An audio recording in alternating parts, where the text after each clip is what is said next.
Bem-vindos e bem-vindas ao nosso Gabarito OAB, programa aqui da Faculdade Nova Roma que tem o objetivo de encurtar essa caminhada para sua aprovação no exame da ordem. Aqui você vai encontrar conteúdos com as principais matérias que vão conseguir a sua aprovação na primeira fase. Não se esqueçam de, ao final, deixar o like, se inscrever na nossa página e deixar o seu feedback para que a gente possa cada vez mais melhorar esse conteúdo para vocês. E aí, pessoal, tudo jóia? Muitíssimo bem-vindo e bem-vindo. Meu nome é André, sou na certidão do nascimento, mas conhecido e batizado na vida como Deco. A gente hoje aqui está no Gabarita, esse projeto da Faculdade Nova Roma, que já chegou para ficar, bombar e fazer você passar na prova. O Gabarita OAB é aquele que, mais do que lhe dar o gabarito, vai fazer você aprender. E a gente hoje vai falar de direito constitucional. Essa disciplina que às vezes traz uma inquietação, um medo ou receio, mas que na verdade é tudo como você faz sentir e se permitir. E é isso que a gente vai fazer hoje nessas questões, com uma abordagem que você vai se sentir seguro, vai se sentir segura para não ter medo, não ter receio de marcar a questão na prova. Beleza? Ó, a gente está com as questãozinhas aqui, massa, que eu separei, dentro do que as provas da OAB mais cobram, tá certo? E a gente vai trabalhar essas questões nesses assuntos que geralmente a OAB gosta de cobrar. Então, vamos prestar atenção, vamos aproveitar esse momento, vamos aproveitar essa oportunidade para que a gente saia daqui com aquela certeza de quando chegar na prova, a gente vai marcar sem medo de ser feliz. Beleza? Vamos embora? Ó, agora, para falar da prova da OAB, é muito importante que a gente atente para algo que, mais do que responder questão, é você ter estratégia, tá? Como assim, Deco? Veja, a prova da OAB é uma prova que, por exemplo, uma disciplina como direito constitucional, geralmente são questões. Toda a prova da OAB são questões de textos, não é? E a direito constitucional, ela tem um ingrediente que geralmente tem aquela complexidade. O que é que eu aconselho? Se você é uma pessoa que tem segurança na disciplina, e não tenha medo ou fique inseguro e vá e comece a desbravar logo essa disciplina, independentemente de qual seja. No direito constitucional, tenha muito cuidado. Por quê? Porque às vezes as questões, além de tentarem dificultar no próprio enunciado, pelo tamanho do enunciado, geralmente cobra, além da Constituição, jurisprudência. Beleza? Então, fiquem atentos quando ele fizer qualquer menção a essa questão de jurisprudência, porque, às vezes, a gente atenta tanto para a letra de lei e deixa de estudar ou de dar uma atenção maior a um assunto atualizado dentro da jurisprudência. Beleza? Dito essas dicas, falado e confirmado, vamos embora para a questão, tá? A primeira, a zona oeste do estado Delta foi atingida por chuvas de grande intensidade por 2 semanas, levando os especialistas a classificar tal situação como de calamidade de grandes proporções na natureza, em virtude dos estragos observados. O governador Delta, ao decidir pela decretação do estado de defesa, convoca os procuradores do Estado para que estes se manifestem acerca da constitucionalidade da medida. Os procuradores informam ao governador que, segundo segundo o sistema jurídico constitucional brasileiro, a decretação do estado de defesa, bom, a gente está falando aí em quê, pessoal? A gente está falando de estado de defesa. Vamos ver o que a Constituição fala, tá certo? Estado de defesa, vamos dar uma olhadinha. Artigo 130 136. Vamos lá, vamos procurar aqui. Procura aí que eu procuro daqui. Vamos embora. Estado de Defesa 136. Bom, o que é que diz o caput do artigo 136? O presidente da República pode, ouvidos o Conselho da República e o Conselho de Defesa Nacional, decretar estado de defesa para preservar ou prontamente restabelecer em locais restritos e determinados a ordem pública ou a paz social, ameaçadas por grave e iminente instabilidade institucional ou atingidas por calamidades de grandes proporções na natureza. Bem, o estado de defesa indica que estamos numa condição de excepcionalidade. E por que eu digo e por que eu falo a palavra excepcionalidade? Porque, veja, eu não gosto de cravar estado de exceção, como muitas vezes dá, porque estado de exceção é algo que seria além, por fora, né, poderia dar esse sentido por fora da Constituição, estado de exceção. E se está na Constituição, não é exceção. É uma excepcionalidade dentro de uma condição em que há, mas que existe a previsão do estado de defesa. E aí, no estado de defesa, o que é que a gente percebe? Veja, quando eu li aqui o caput da questão, o que é que vocês perceberam? Perceberam de que, em momento algum, ele falou qualquer outro protagonista que não fosse o presidente da República. Veja, cuidado, muito cuidado. Eu sei que prova, eu também sou humano, por mim mesmo eu sei, que prova nos tira um pouco dessa NTP, né? As condições normais de temperatura e pressão. Mas, muito cuidado para que a prova não me tire de uma condição de razão. Isso é muito importante. Por quê? Vou até mexer na cadeira aqui para a gente se olhar nesse momento íntimo. Veja, se a Constituição traz e diz que o presidente da República pode, ouvidos o Conselho da República e o Conselho de Defesa Nacional, decretar estado de defesa para preservar ou prontamente restabelecer em locais restritos e determinados a ordem pública ou a paz social, ameaçadas por grave e iminente instabilidade institucional ou atingida por calamidade de grande proporção na natureza, veja que aqui no caput, em momento algum, ele faz menção a, como eu já tinha falado, outro protagonista. Detalhe, durante todo, eu falei, todo, literalmente, todo o artigo também não será. Você vai ler, leia em casa, de manhã, de tarde, de noite, de madrugada, a hora que você quiser. Leia o artigo, em momento algum, você vai ver qualquer brecha a qualquer outro protagonista, agente ou autoridade pública. O que é que isso quer dizer? Vamos à questão. Veja, aqui na questão, o que é que ele diz?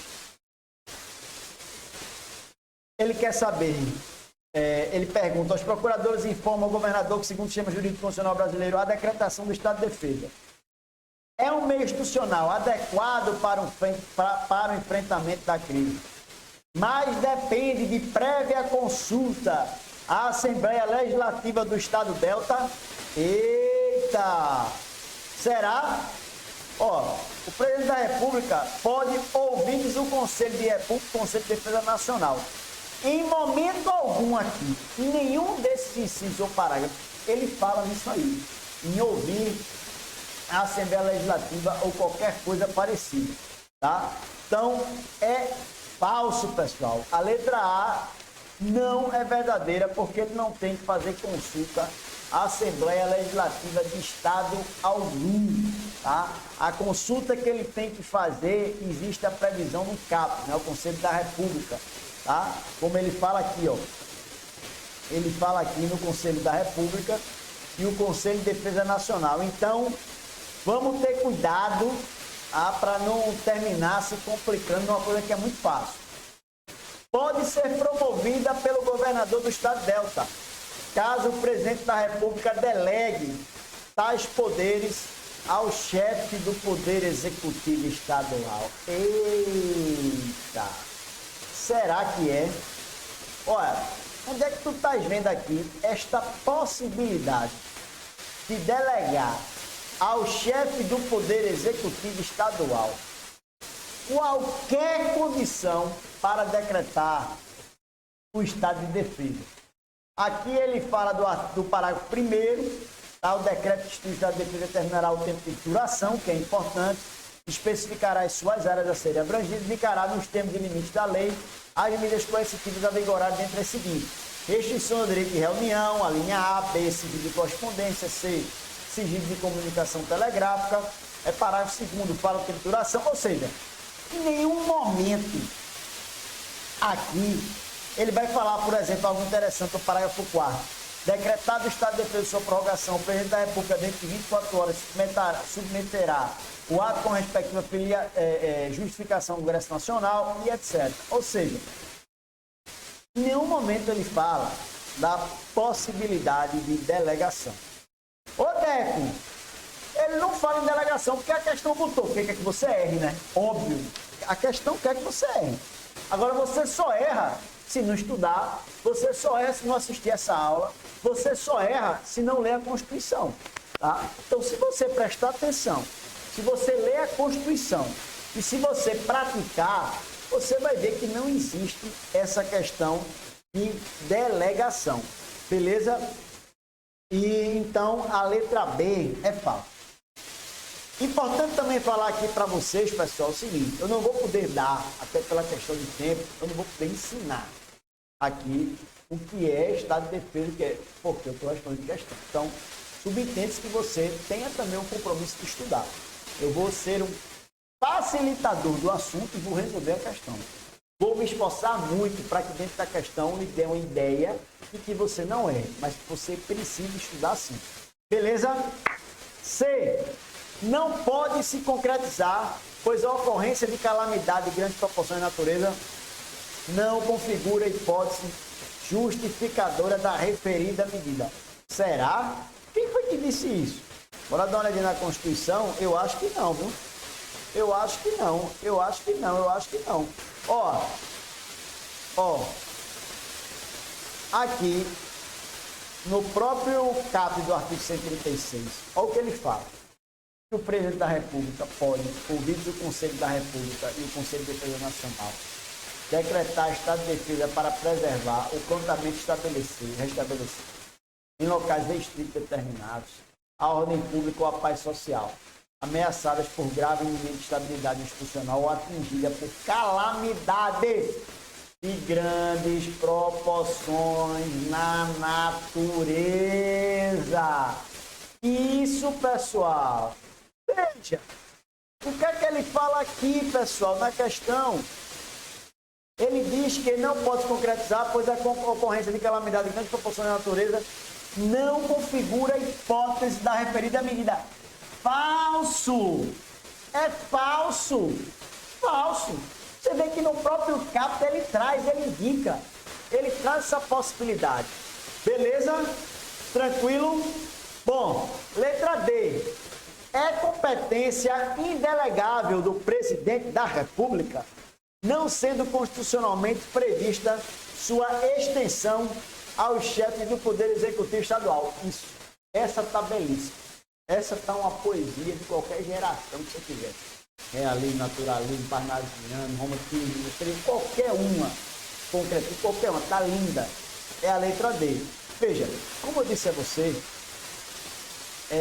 não há previsão funcional de delegação dos princípios do Estado de Defesa.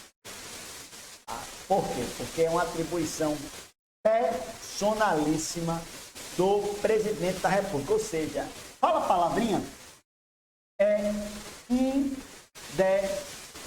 indelegável. Beleza? Acertou, marcou, sem medo. Tá tudo certo, é a letra D, pessoal. Vamos embora. Vamos embora que tem muita coisa para a gente ver aqui. Vamos lá. Segundo, A Lei Z, elaborada recentemente pelo Poder Legislativo do município N, foi promulgada e passou a produzir seus efeitos regulares após a Câmara Municipal ter derrubado o veto aposto pelo prefeito. A peculiaridade é que o conteúdo da lei é praticamente idêntico ao de outras leis, que foram editadas em milhares de outros municípios, o que lhe atribui inegável relevância.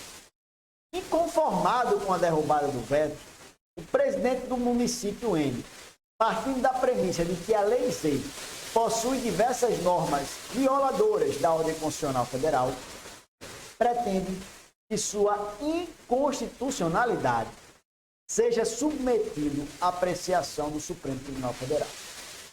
A partir das informações acima, assinale a opção que se encontra em consonância com o sistema de controle de constitucionalidade. Controle de constitucionalidade adotado no Brasil. Eita! Olha, deixa eu dizer uma coisa a vocês. Tanta gente que tem medo desse assunto. Tanta gente que tem medo desse assunto. Eu vou dizer uma coisa. Não há no direito constitucional nada que lhe possibilite um estudo mais lógico do que direito, do que controle de constitucionalidade. Veja, a Constituição existe para quê?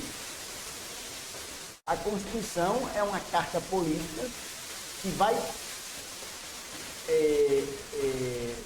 possibilitar uma organização de um determinado Estado, mas limitar jurídica e politicamente aqueles poderes. Ou seja, é afastar qualquer questão de que o sol sou eu, poderes absolutistas. Tá? Mas veja, e ela, a Constituição, o que é que ela necessita? Ela precisa ser respeitada. Concorda comigo? Veja, se a Constituição ela precisa ser respeitada, é necessário que se faça o quê? Um controle, né, de constitucionalidade. Se veja somente o que é constitucional e o que não é, simples assim. Então, pare de pantinho. Se você que está aí, atrás dessa cama, tiver qualquer insegurança com controle de constitucionalidade, pense se realmente é dúvida que você tem ou é pantinho. 99% dos casos é pantinho. Então, pare com isso. Se valorize. Se você sabe, você entende. Basta você não criar bloqueio. Beleza? Veja, essa questão é típica de uma questão de controle de constitucionalidade. Quando você enxergar essa questão e falar em controle de constitucionalidade e trouxer qualquer tipo de autoridade, como trouxe aqui o prefeito, aqui ó, prefeito do município, prefeito do município, o que é que você faz? Você já vai ter o cuidado de afastar os legitimados e pensar quem são os legitimados das ações de controle de constitucionalidade, das ações constitucionais. E aí, onde é que isso está? Veja. Vai lá para o 103 já.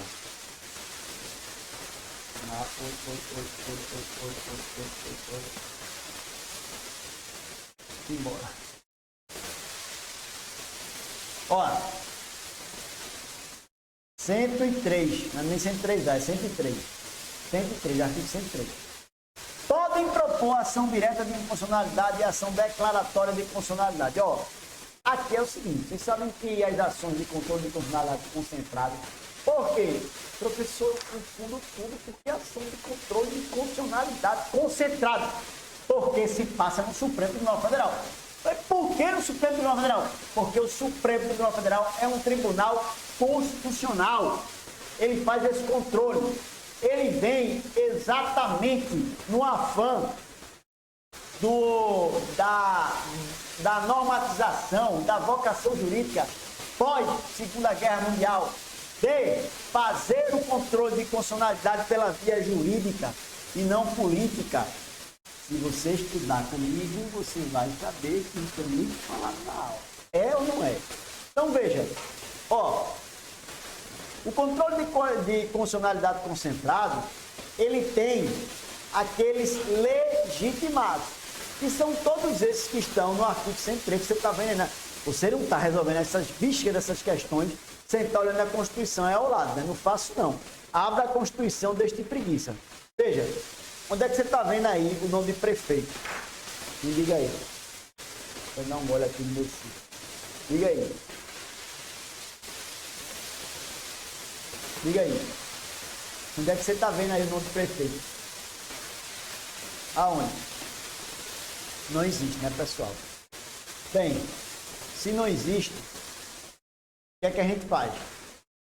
Se não existe, o que é que a gente faz? Vamos para o que é que as questões dizem, né? O que é que as alternativas falam? Vamos lá.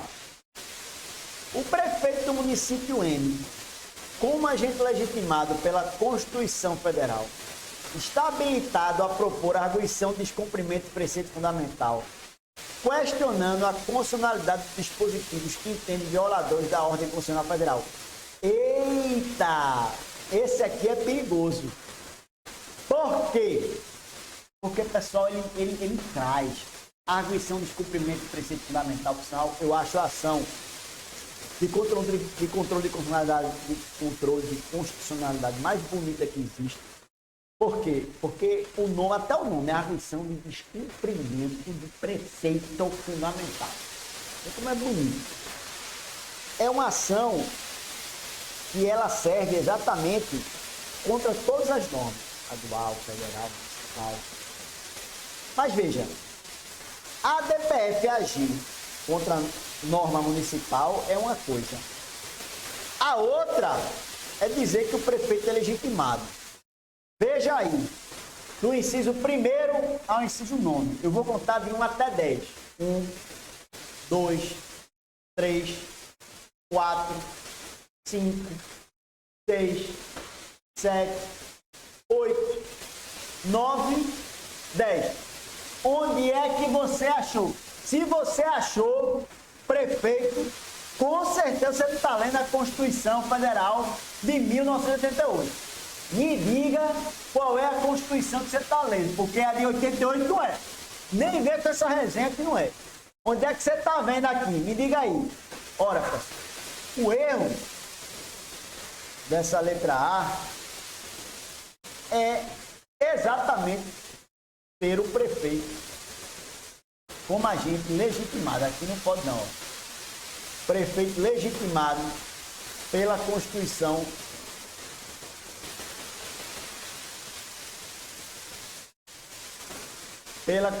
Federal, beleza?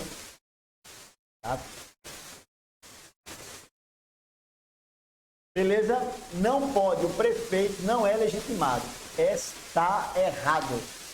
Bem, a temática pode ser objeto de ação direta de inconstitucionalidade ou de arguição de descumprimento de preceito fundamental, se proposta por qualquer um dos legitimados pelo artigo 103 da Constituição Federal. Veja, primeiro, tem um erro aí. Primeiro erro. Ela não pode ser objeto de ação direta de inconstitucionalidade. Certo? Por ADPF, poderia ser. Mas por ADIM, não. Porque trata-se de uma lei, vamos olhar aqui. A lei é elaborada pelo Poder Legislativo do município N. Certo? Ou seja, só quem poderia arguir aí seria o ADPF, que iria agir sobre as leis municipais. A DIN ela agiria sobre normas estaduais, né? Normas estaduais, sobre normas federais e tudo. Mas tem outro erro aqui. Qual é o erro? Qual é o erro? Que qualquer um estaria, seria proposta por qualquer um dos legitimados. Não é assim, pessoal. Veja, por quê?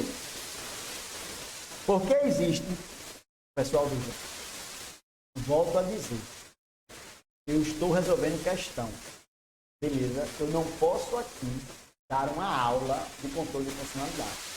Eu suponho que você, pelo menos, tenha uma ideia do que é controle.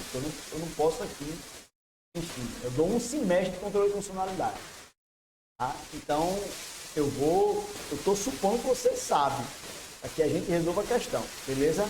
Aqui, por exemplo, no artigo 103, o que é que acontece? Os legitimados universais e os legitimados específicos. Os legitimados universais é o que podem entrar com qualquer ação, são legitimados em qualquer momento. Os legitimados específicos é só se ocorrer o quê? Pertinência temática. Quais são? Veja, é o inciso 4, é a mesa de Assembleia Legislativa ou da Câmara Legislativa do Distrito Federal. Se tem pertinência temática com aquele Estado ou com o Distrito Federal. Inciso 5º, o governador do Estado ou do Distrito Federal. E o 9º, confederação sindical ou entidade de classe de âmbito nacional. Esses três aqui, ó. Esses três aqui.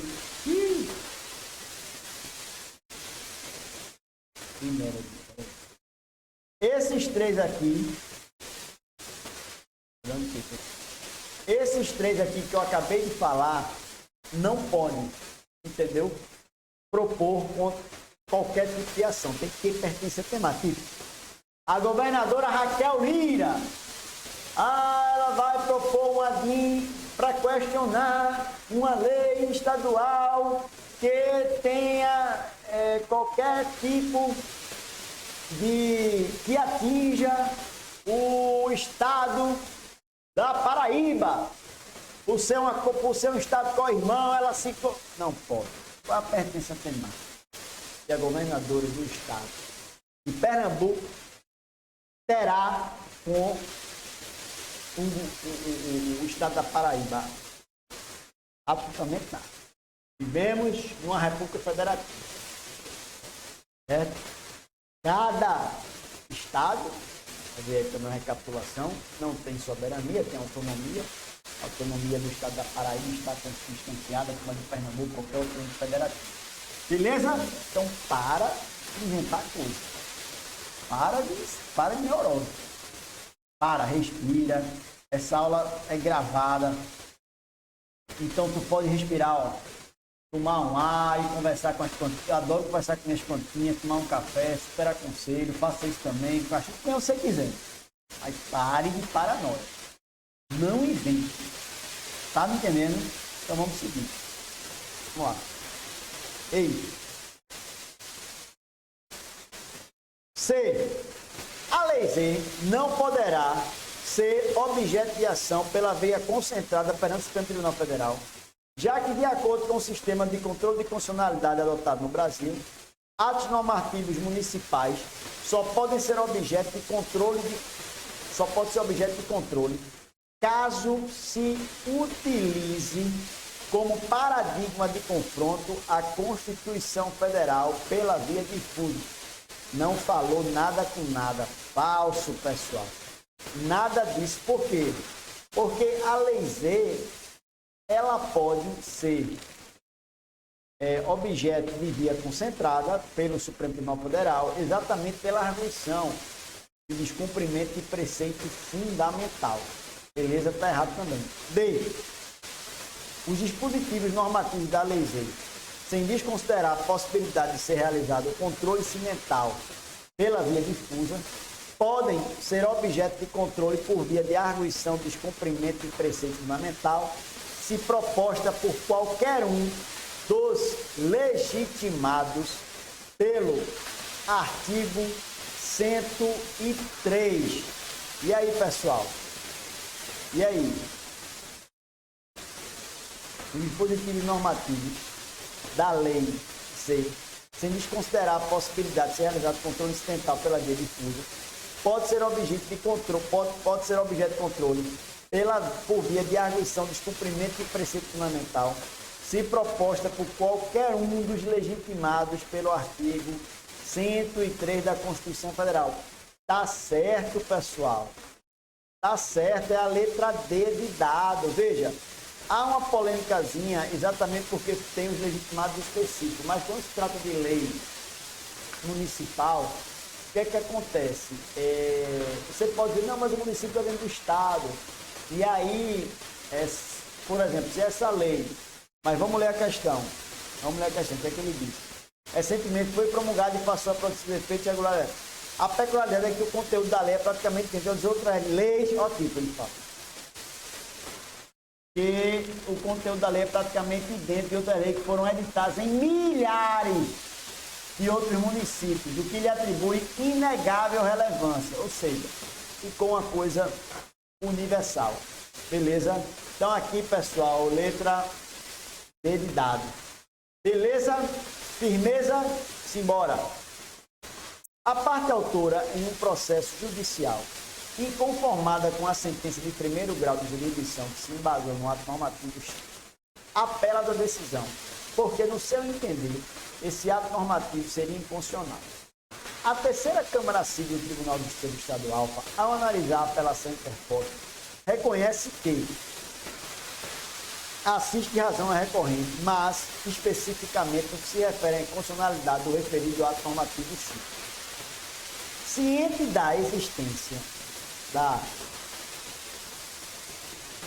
cláusula de reserva do plenário, a referida turma dá provimento ao recurso, sem declarar expressamente a inconstitucionalidade do ato normativo X, embora tenha afastado a sua incidência no caso concreto. De acordo com o sistema jurídico constitucional brasileiro, o acórdão proferido pela terceira turma. Eita, pessoal! Eita, pessoal! O que é que trata essa questão aqui, hein? Ó, vamos ler de novo. A parte autora, em um processo judicial, inconformada com a sentença de primeiro grau de jurisdição que se embasou no ato normativo X, apela da decisão porque, no seu entender, esse ato normativo seria inconstitucional. A terceira Câmara Civil do Tribunal de Distrito Estadual, ao analisar a apelação interposta, reconhece que assiste razão a recorrente, mas especificamente no que se refere à inconstitucionalidade do referido ato normativo X.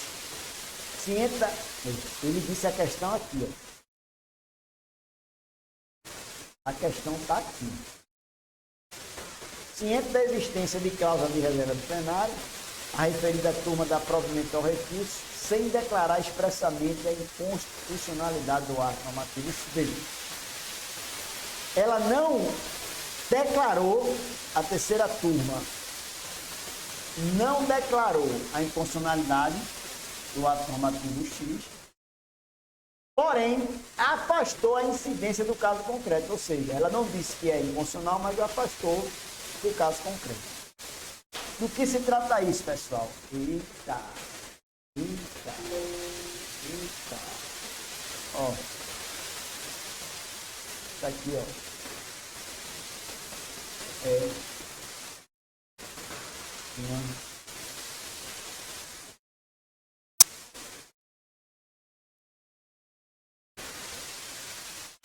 Súmula vinculante 10. Súmula vinculante do STF. Viola a cláusula de reserva do plenário a decisão de órgão fracionário do tribunal, que, embora não declare expressamente a inconstitucionalidade de lei ou ato normativo do poder público, afasta a sua incidência no todo ou em parte. Por que essa violação da cláusula de reserva do plenário? Cláusula de reserva do plenário, como ele fala, está previsto no artigo 97, ó. Ele fala aqui no artigo 97, em que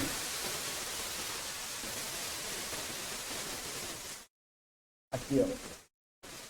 Somente pelo voto da maioria absoluta de seus membros ou dos membros do respectivo órgão respectivo, poderão os tribunais declarar inconstitucionalidade de lei ou ato normativo do poder público. Por quê? O que é que ele fala? Somente pelo voto da maioria absoluta de seus membros ou dos membros do respectivo órgão especial, poderão os tribunais declarar inconstitucionalidade, veja, pelo voto da maioria de seus membros ou de um órgão especial. Aqui na questão, ele falou que era a terceira Câmara Civil. Não é órgão especial, não é a totalidade do Tribunal de Justiça. Ou seja, o que é que ele fez? Isso acontece para não criar nenhum tipo de, vamos dizer assim, uma indução ou uma possibilidade de favorecimento de uma turma. Tá? Então, aqui, nesse caso, por que ele violou? Porque ele desrespeitou esse artigo 97. Essa inconstitucionalidade, toda essa questão que ele fala, isso era para ter sido visto ou pelo tribunal, pela maioria do tribunal, ou por um órgão colegiado especial. E não é a terceira turma, essa questão foi capciosa. Então é o seguinte, embora tenha... O que foi que ele fez? A terceira Câmara Civil não declarou a inconstitucionalidade, porém afastou a incidência, certo? Ou seja, praticamente ela disse, ó, não é inconstitucional, mas também não se aplica aqui esse caso. Entendeu? Porque não pode rolê. Se você não entendeu, estude, porque eu estou resolvendo a questão. Mas se você entender a questão, você já vai ter meio caminho andado para o estudo. Leia o artigo 97. Para afastar a inconstitucionalidade tem que ser ou a maioria do tribunal ou o colegiado especial. Aqui ele fala em terceira Câmara Civil, algo genérico. E afastou a possibilidade, beleza, da incidência. Ele afastou a incidência do caso concreto, porque ele julgou qualquer caso concreto. Isso pode, bora ver aqui. Veja, está juridicamente perfeito, posto que nestas circunstâncias a solução constitucionalmente expressa é o afastamento da incidência no caso concreto do ato normativo inconstitucional. Eita! Leia aqui a súmula vinculante, nada disso, diz que viola a cláusula de reserva do plenário, a decisão de órgão fracionário do tribunal, que é a terceira Câmara Civil, que, embora não declare expressamente a inconstitucionalidade da lei ou ato normativo do poder público, afasta sua incidência no todo ou em parte. Errado, pessoal. Falsa essa aqui. Essa aqui está falsa. Falsa. Não segue...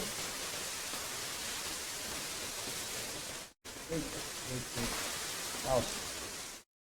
Não segue os parâmetros inconstitucionais. Vou fazer aqui assim. Não segue os parâmetros... Estou gostando de brincar com isso aqui. Não segue os parâmetros constitucionais, pois deveria ter declarado expressamente a inconstitucionalidade do ato normativo que fundamentou a sentença proferida pelo juiz da Corte. Não. Ele não pode declarar expressamente a inconstitucionalidade, por quê? Vamos lá. Por quê? Porque somente pelo voto da maioria dos seus membros ou dos membros de respectivo órgão especial poderá o tribunal declarar a inconstitucionalidade de lei ou ato normativo do poder público. Beleza? Beleza? Tá certo? Não, falso. C. Está correto, posto que a terceira turma civil como... Eita, aqui, ó. Pegadinha. Como órgão especial que é, pode arrogar por si a competência do órgão pleno do Tribunal de Justiça do Estado Alfa. Falso. Errado por isso aqui. Falso. Está incorreto, posto que violou a cláusula de reserva do plenário, ainda que não tenha declarado expressamente a inconstitucionalidade do ato normativo. Certo, pessoal. Letra D é exatamente o que diz a súmula vinculante 10 do STF. Beleza? Então, letra D. Tá? Quarta questão. O governador do Estado Alfa propôs perante o Supremo Tribunal Federal a ação declaratória de constitucionalidade, com pedido de tutela cautelar de urgência, para ver confirmada a legitimidade jurídico-constitucional de dispositivos da Constituição Estadual. Isto em razão da recalcitrância de alguns órgãos jurisdicionais na sua observância. Foi requerida medida cautelar, a partir do caso narrado. Assinale a afirmativa correta. Nesse caso, segundo o entendimento cristalizado no âmbito do Supremo Tribunal Federal, júri, quando ele fala assim, entendimento cristalizado, o que é isso aqui?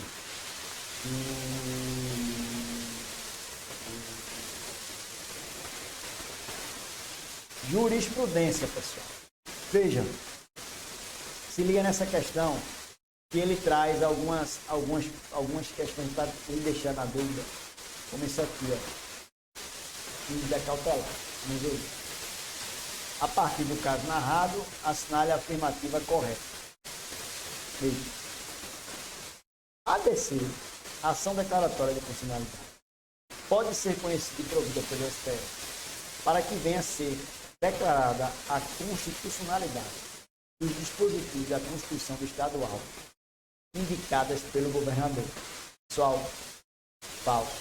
Veja, quando você estiver estudando ação declaratória de constitucionalidade, você vai ver que a ação declaratória de constitucionalidade ela só vai poder ser adentrada em questões de leis federais. Vamos ver aqui, a lei da ABC. Lei da ABC, vamos lá. Sim.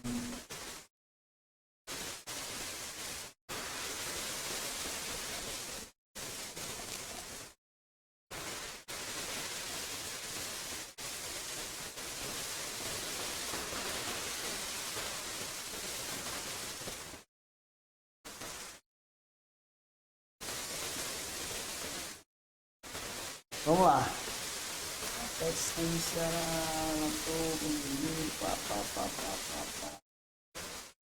Ação direta de inconstitucionalidade por omissão da ação, da decisão, A medida cautelar, admissão de procedimentos podem propor ação declaratória de inconstitucionalidade de lei ou ato normativo federal. Artigo 13. Veja, de lei ou ato normativo federal. De lei ou ato normativo federal. Veja, a Constituição Estadual não é um ato normativo federal, tá certo? Então, o erro, pessoal, vai estar aí. Ó, a questão aqui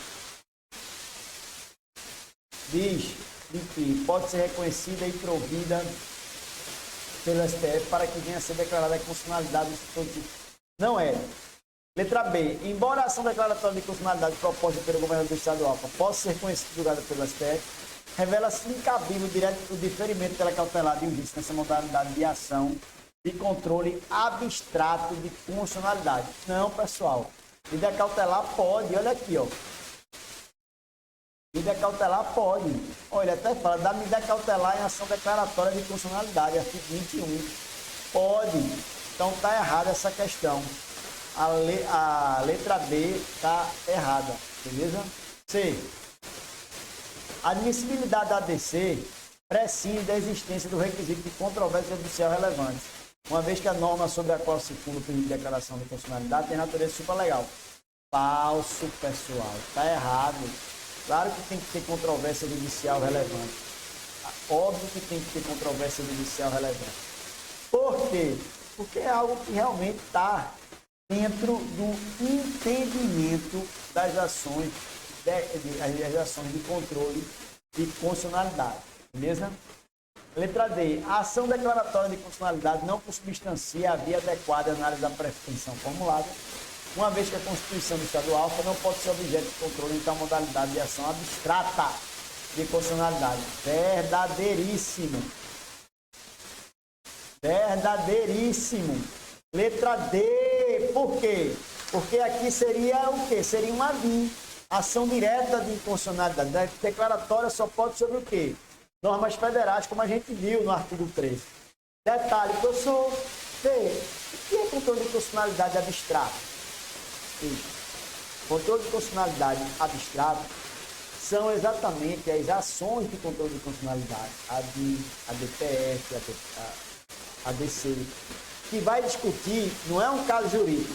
Esse celular é meu ou de fulano? Esse celular é meu. Por quê?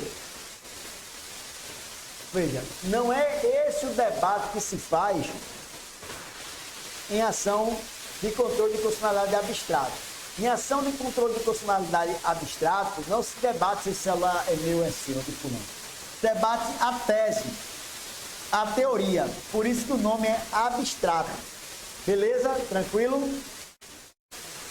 Quinto, José leu em artigo jornalístico, vinculado em meio de comunicação de abrangência nacional, que o Supremo Tribunal Federal poderia, em sede de ADI, reconhecer a ocorrência de mutação constitucional. Eita! Mutação constitucional em matéria relacionada ao meio ambiente. Em razão disso, ele procurou obter maiores esclarecimentos sobre o tema. No entanto, a ausência de uma definição mais clara do que seria mutação constitucional o impediu de obter um melhor entendimento sobre o tema. Com o objetivo de superar essa dificuldade, procurou o Jonas, advogado atuante na área pública. Ele respondeu corretamente que a expressão mutação constitucional no âmbito do sistema jurídico constitucional brasileiro refere-se a um fenômeno. Veja, eu lhe falar uma coisa. Muito cuidado com o dispositivo da mutação constitucional. A mutação constitucional é um dispositivo que tem como finalidade, veja, pois esse direito que nos rege, ele é pautado pós Segunda Guerra Mundial, beleza? E surgiu um movimento dentro do direito constitucional que foi denominado neoconstitucionalismo. Que é o quê? Eu nem gosto desse termo. Eu nem gosto. Que é uma ênfase maior nos direitos fundamentais. Beleza? E, a partir desse momento, um controle de constitucionalidade efetivado pelo meio jurídico, pelos tribunais constitucionais. Beleza? A mutação constitucional, que é a mutação constitucional, veja, a Constituição é a carta política, certo? Ela pode ser otorgada ou promulgada, mas é uma carta política. E a Constituição, ela tem como vocação ser vanguardista.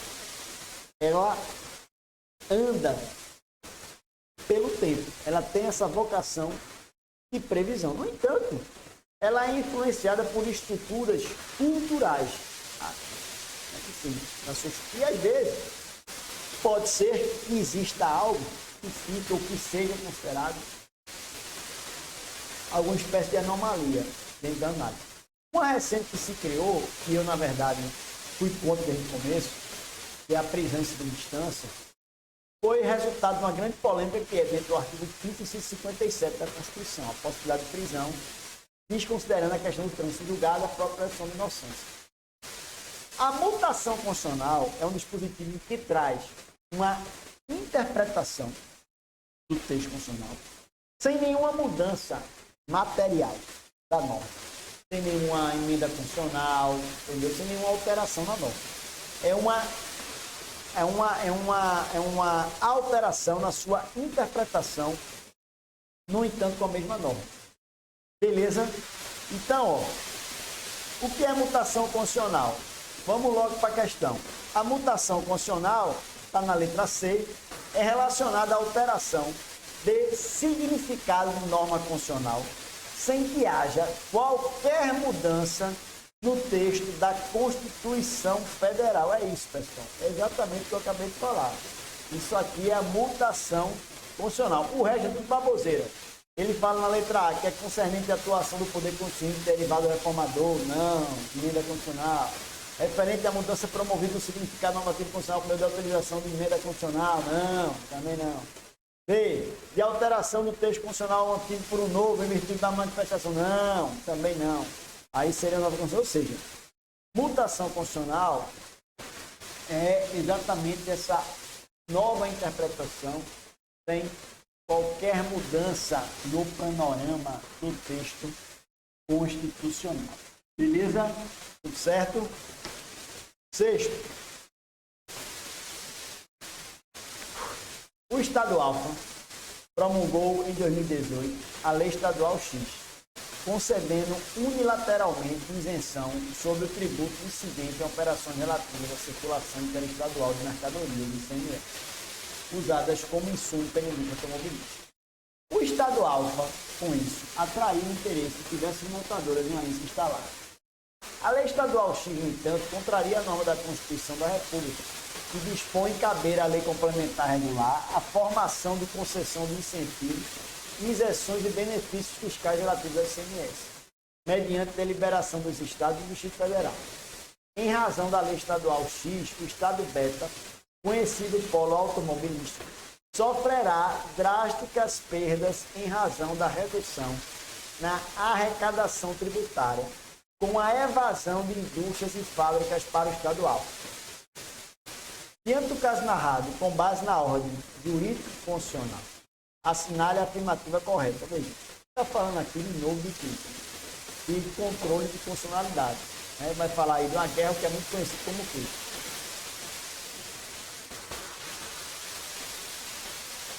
Guerra fiscal entre o Estado de concessão de benefícios tributários. É uma fábrica que quer se instalar em Pernambuco ou na Paraíba, o governo da Paraíba dá invenção disso, Pernambuco dá outro, enfim, vai gerar emprego. Isso é até muito polêmico, viu? Porque mais adiante pode-se abrir o quê? Um grande problema de arrecadação e gerar uma grande crise econômica. Isenção, tem que ter muito cuidado. Porque, veja, você abre isenção, tudo bem, você às vezes abre pela possibilidade de se gerar emprego, mas tem que ser muito bem estudado, porque você está abrindo mão de receita, número.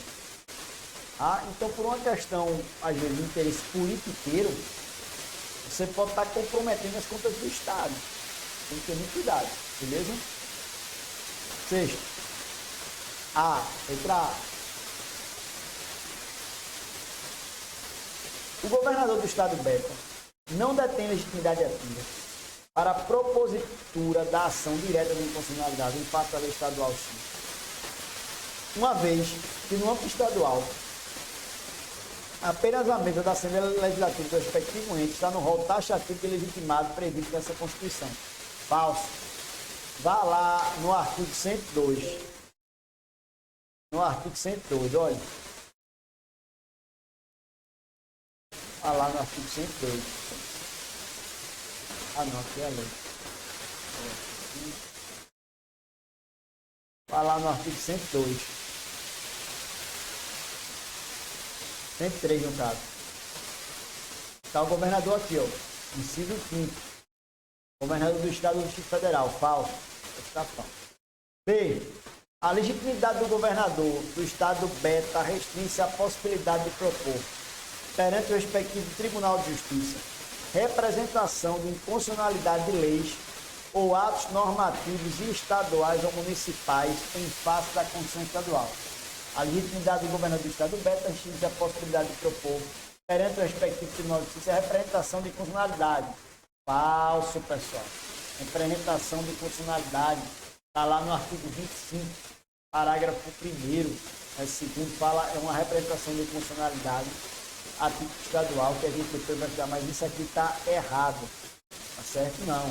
Você vê que o governador, pelo mesmo argumento da letra A, ele pode propor qualquer uma dessas ações de controle de constitucionalidade abstrata. C. A legitimidade ativa do governador para a ação direta de inconstitucionalidade vincula-se ao objeto da ação, pelo que deve haver pertinência da norma impugnada com os objetivos do autor da ação. Logo, não pode impugnar ato normativo oriundo de outro Estado da Federação. Veja, isso é controverso. Por quê? Porque se esse outro... Existe uma situação do governador do Estado da Paraíba que impacta diretamente o interesse do Estado de Pernambuco. A governadora Raquel Lira pode entrar com ação Errado. Por quê? Porque tem pertença temática. A Constituição fala em pertença temática. Se impacta aqui, não existe pertença temática. Logo está falso. Letra D. Governador do Estado Beta é legitimado ativo para proposta direta de constitucionalidade em face da lei estadual X, a qual, mesmo sendo oriunda do ente federativo diverso, provoca evidentes reflexos na economia do Estado Beta. Certíssimo, pessoal. É isso, letra D.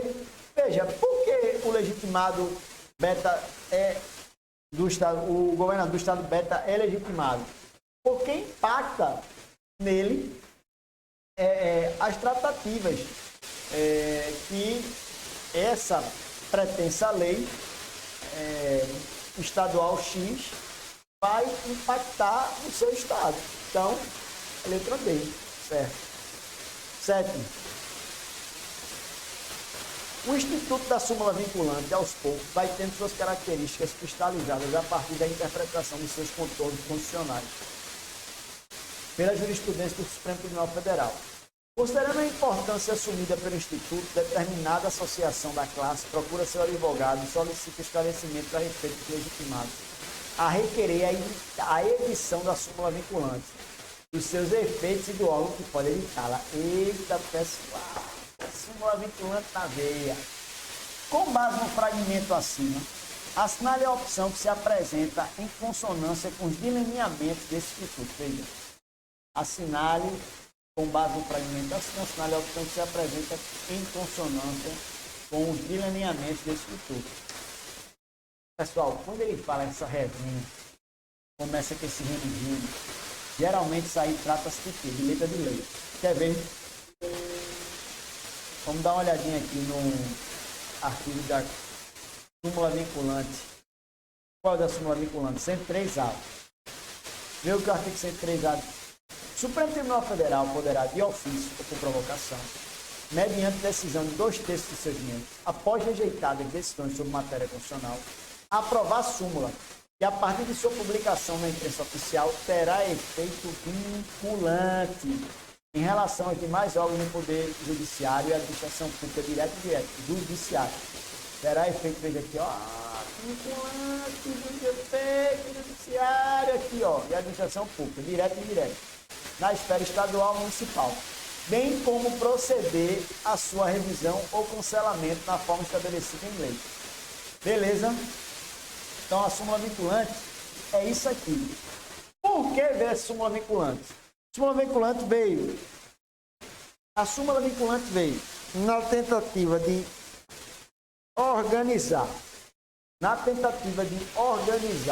toda essa, a própria questão, né,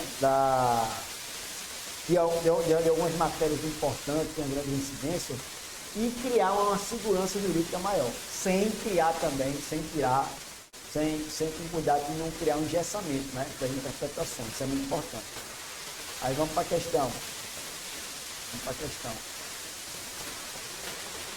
A. Pode ser editada pelos tribunais superiores quando houver reiteradas decisões proferidas na sua esfera de competência que recomendem a harmonização de entendimento de todos os. Qual é o erro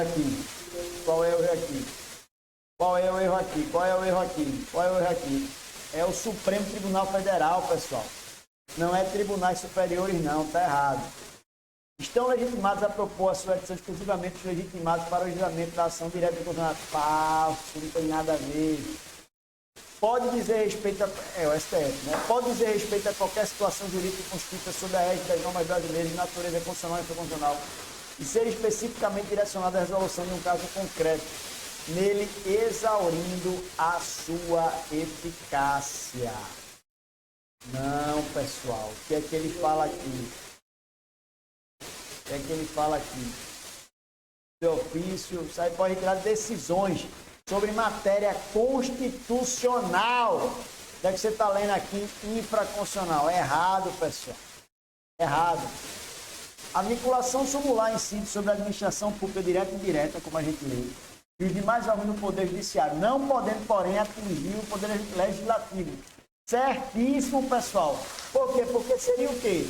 Seria impactar diretamente na separação dos poderes.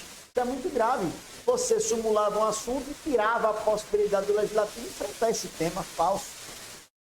Está certíssima aqui essa questão.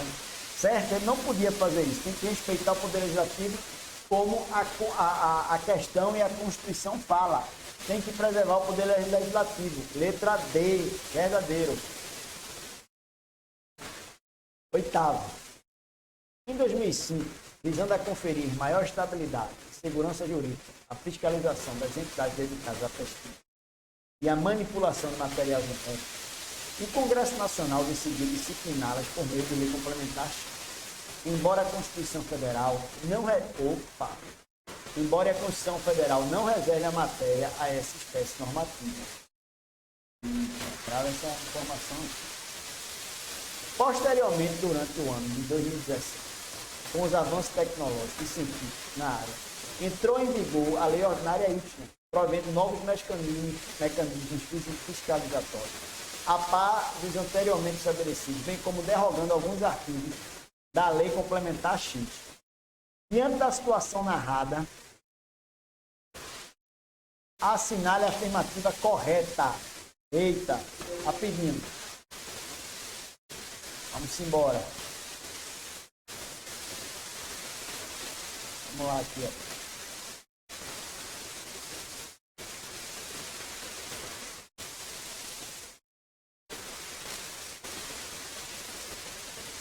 Leis complementares, leis complementares, que trata aqui o parágrafo único, lei complementar de exploração da elaboração, redação, alteração e consolidação das leis, tá certo? Aqui também no 69 ele fala de lei complementar, que as leis complementares serão aprovadas por maioria absoluta, toda essa questão. Veja, aqui na verdade, o que é que ele fala? Ele traz, diz que uma lei que não tinha previsão de lei complementar foi editada por lei complementar, enfim, veio uma lei ordinária, Y, prevendo novos mecanismos fiscalizatórios à par da anteriormente estabelecida, e derrubou alguns artigos da lei complementar X. O que é que ocorre? Vamos dar uma olhada. Pessoal, o que é que ele diz? Na letra A. A Lei Ordinária Y é formalmente inconstitucional, não podendo dispor sobre matéria já tratada por lei complementar, em razão da superioridade hierárquica desta em relação a isso é processo constitucional. Pessoal, não existe hierarquia entre lei complementar e lei ordinária, não existe hierarquia. Ado, cada um no seu quadrado.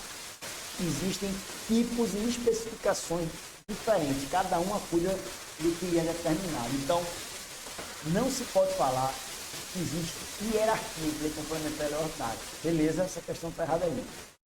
B. Embora admissível a adição de lei ordinária aí, tratando novos mecanismos a par dos já existentes, a revogação dos dispositivos da lei complementar X exigiria idêntica espécie normativa.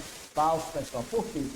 Porque se essa lei complementar X ela é inconstitucional por não se tratar de matéria determinada para ser lei complementar, ela não precisa ser revogada por uma lei complementar, beleza?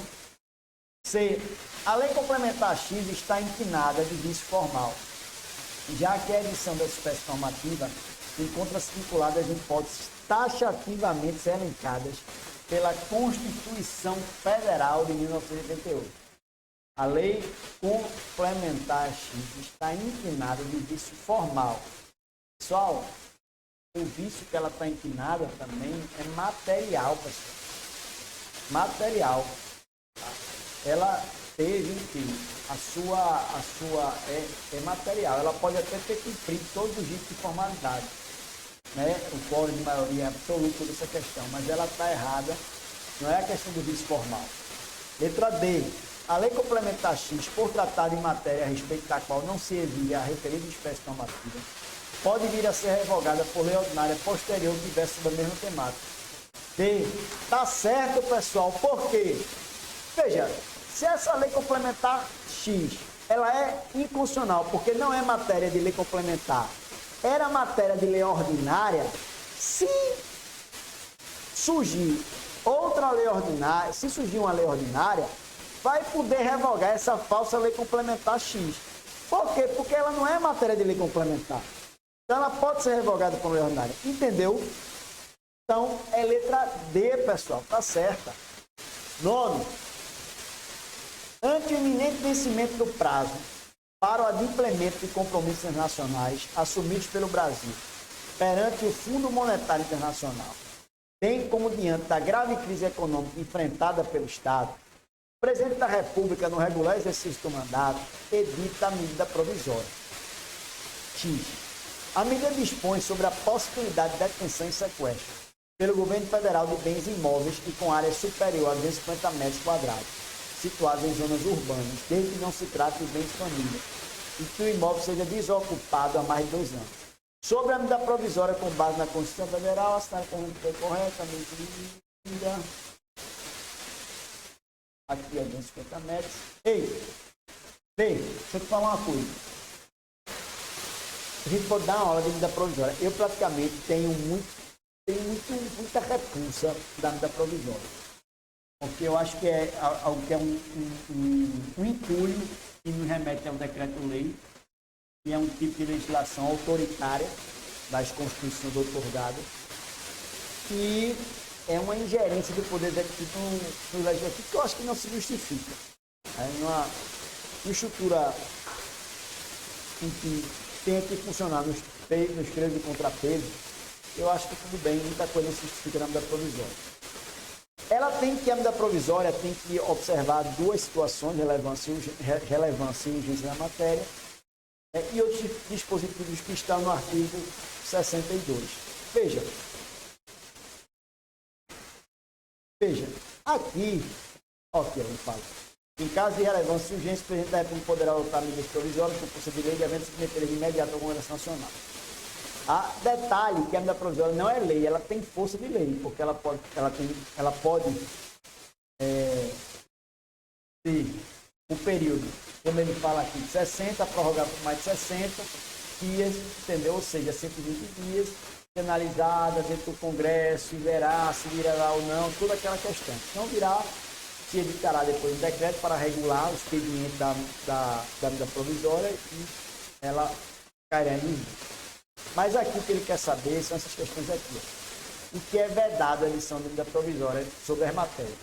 E por que é importante tratar sobre isso? Porque isso foi uma vedação, foi um cuidado que o constituinte, o legiferante teve de frear o ímpeto de um chefe do Poder Executivo do Presidente da República que tenha esse ímpeto autoritário, né? E não burle alguns direitos fundamentais. Então, essa questão aqui, da medida provisória, ele traz aqui algumas questões de vedações. No concernente a essa questão aqui,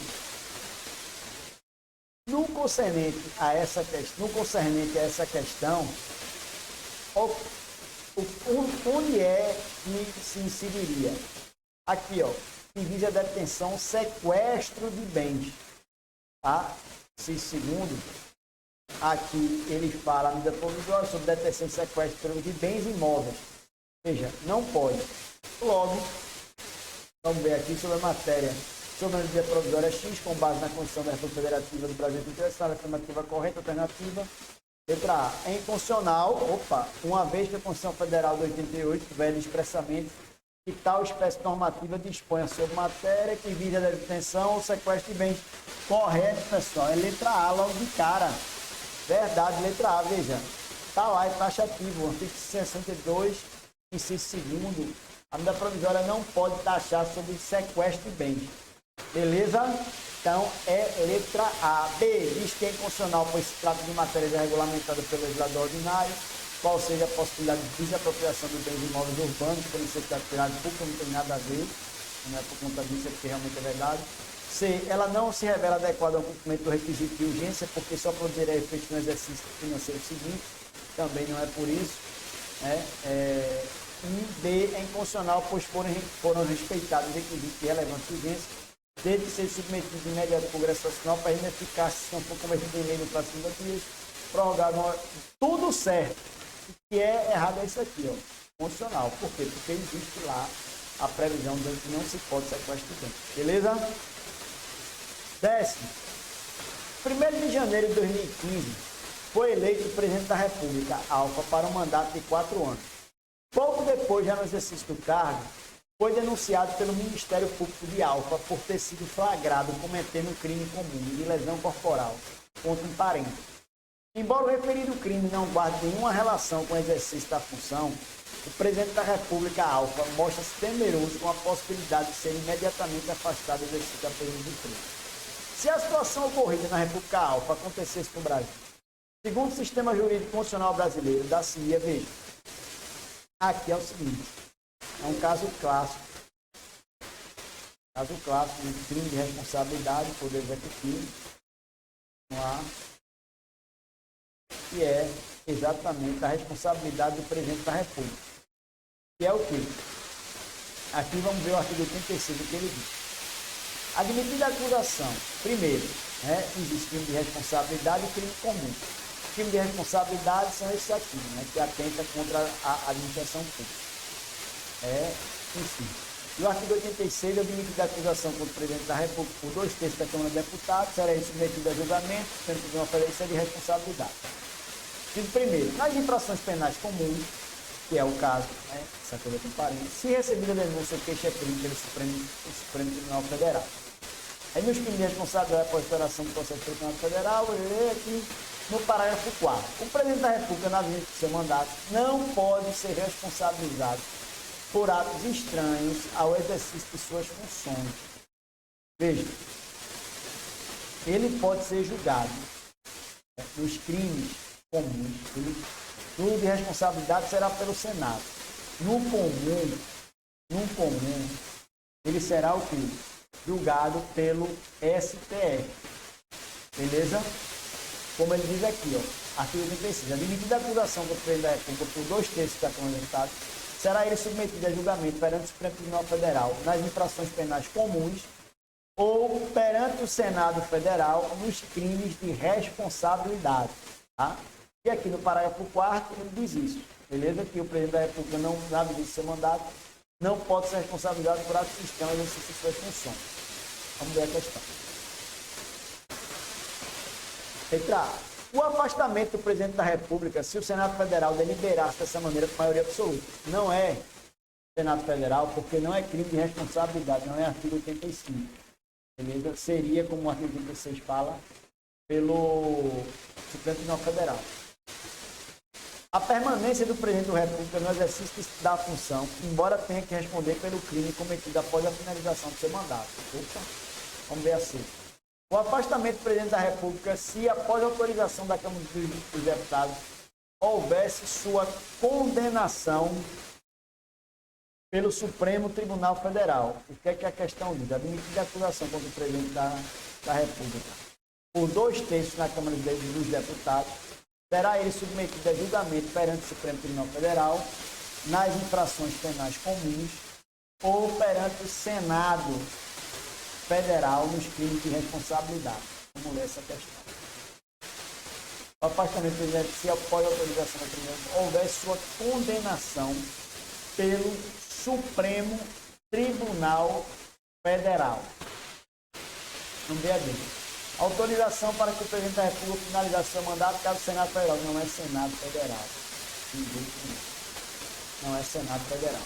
Veja, o afastamento do presidente da República, se após a autorização da Câmara dos Deputados, houvesse sua condenação pelo Supremo Tribunal Federal.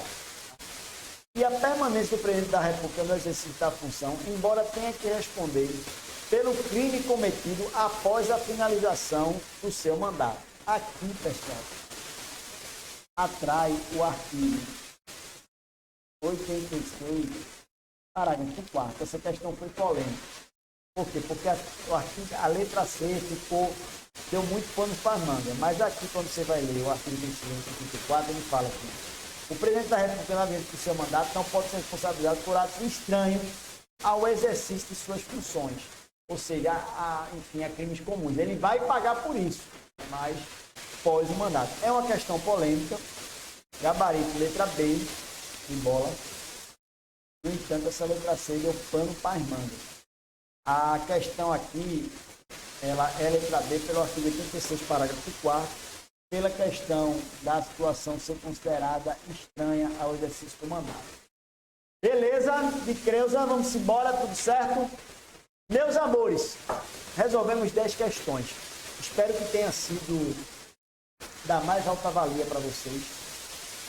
Foi turbo, foi intenso, mas espero que tenha sido, além de provocativo, estimulante, tenha sido algo para vocês que valeu a pena, valorou.